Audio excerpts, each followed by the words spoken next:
نحمدہ ونصلی ونسلم علی رسولہ النبی الکریم۔ ناظرین، روحانی کلینک کی طرف سے السلام علیکم ورحمۃ اللہ وبرکاتہ۔ ناظرین، آج کی گفتگو میں حمل کے لیے، پریگننسی کے لیے ایک خوبصورت قرآنی عمل، بہت ہی خاص عمل آپ کی خدمت میں پیش کرنے کی سعادت حاصل کرتا ہوں۔ ناظرین، جن خواتین کو حمل نہیں ہو رہا، اس عمل کے کرنے سے انشاءاللہ پریگننسی ہوگی، اللہ تبارک و تعالیٰ اولاد کی نعمت سے نوازیں گے۔ ہماری گفتگو آخر تک سماعت کیجئے گا، غور سے سنیے گا۔ اس سے پہلے کہ عمل بتاؤں اور اس کا طریقہ عرض کروں، ہمارے چینل روحانی کلینک کو سبسکرائب کیجئے۔ ہماری تمام ویڈیوز کی اپڈیٹ حاصل کرنے کے لیے گھنٹی کے بٹن کو دبا دیجئے، تاکہ ہماری ہر آنے والی نئی ویڈیو کا نوٹیفیکیشن سب سے پہلے آپ کو ملے۔ انفرادی طور پر گھر بیٹھے مذہبی تعلیمات حاصل کرنا چاہیں، قرآن کریم کو تجوید سے پڑھنا چاہیں، یا پھر ترجمہ و تفسیر پر مبنی تعلیم قرآن کریم کو سیکھنا سمجھنا مقصود ہو، تو ہمارا بہترین سٹاف دینی خدمات میں شب روز مصروف عمل ہے۔ اسلامی تعلیمات کے حصول کے لیے ہمارے نمبروں پہ 24 گھنٹے ہم سے رابطہ کیا جا سکتا ہے۔ ناظرین، وہ خواتین جن کی شادی کو کافی عرصہ ہو گیا ہے مگر حمل نہیں ٹھہر رہا، پریگننسی نہیں ہو رہی، باوجود اس کے کہ میڈیکل مسائل بھی نہیں ہیں، پھر بھی پریگننسی نہیں ہو رہی، حمل نہیں ہو رہا، مرد بھی ٹھیک ہے، عورت بھی ٹھیک ہے، اس کے باوجود اولاد کا حصول جو ہے اس کے لیے کوشش جاری ہے، مگر مایوسی کے سوا کچھ نہیں ہے، تو ہمارا یہ عمل کیجئے۔ عمل کیا ہے؟ آپ نے بسم اللہ الرحمن الرحیم کو لکھنا ہے۔ بسم اللہ الرحمن الرحیم کو کس طرح لکھنا ہے؟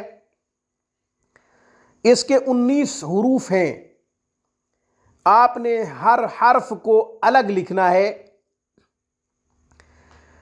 مثلاً با کو الگ لکھنا ہے، سین کو الگ لکھنا ہے، میم کو الگ لکھنا ہے۔ یوں آپ 19 حروف الگ الگ لکھیں گے، ہر حرف کو الگ الگ کر کے لکھیں گے۔ آپ نے ان 19 حروف کو 110 مرتبہ لکھنا ہے۔ بسم اللہ کو 110 مرتبہ لکھنا ہے، مگر لکھتے وقت یہ ذہن میں رہے، اس بات کا ضرور خیال رکھیں کہ ہر حرف کو الگ لکھنا ہے۔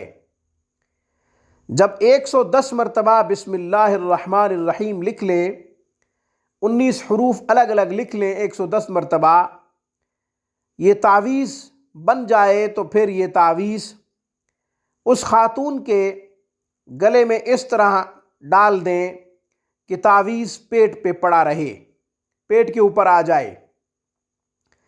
یہ تعویذ ایام ماہواری سے فارغ ہونے کے بعد جب وہ غسل کرے، پھر یہ تعویذ خاتون کے گلے میں ڈالا جائے۔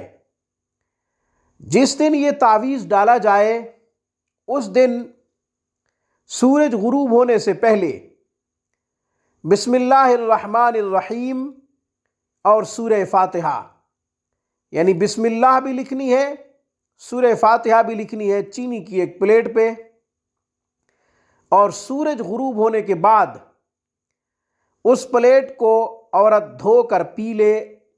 اگلے دن سورج طلوع ہونے سے پہلے پہلے جس وقت پی لے، یہ ضروری ہے۔ اور ایام ماہواری کے بعد آپ نے جب تعویذ گلے میں ڈال لیا تو ازدواجی تعلق پہلے 3-4 دن پاکیزہ ہونے کے بعد، پاک ہونے کے بعد پہلے 3-4 دن ازدواجی تعلق قائم کرنا ہے روزانہ کی بنیاد پہ۔ اس کے بعد بھی ازدواجی تعلق قائم رکھیں، مگر پہلے 3-4 دن روزانہ کی بنیاد پہ۔ ناظرین، خاتون روزانہ کی بنیاد پہ چینی کی پلیٹ پہ بسم اللہ اور سورہ فاتحہ لکھے سورج غروب ہونے سے پہلے، اور اگلے دن سورج طلوع ہونے سے پہلے پی لے۔ یہ عمل 40 دن تک کرے۔ تعویذ تو گلے میں ڈال لیا، اس کے بعد 40 دن تک یہ عمل کرے۔ جب دوبارہ ماہواری کے ایام آئیں تو تعویذ پینا بند کر دے۔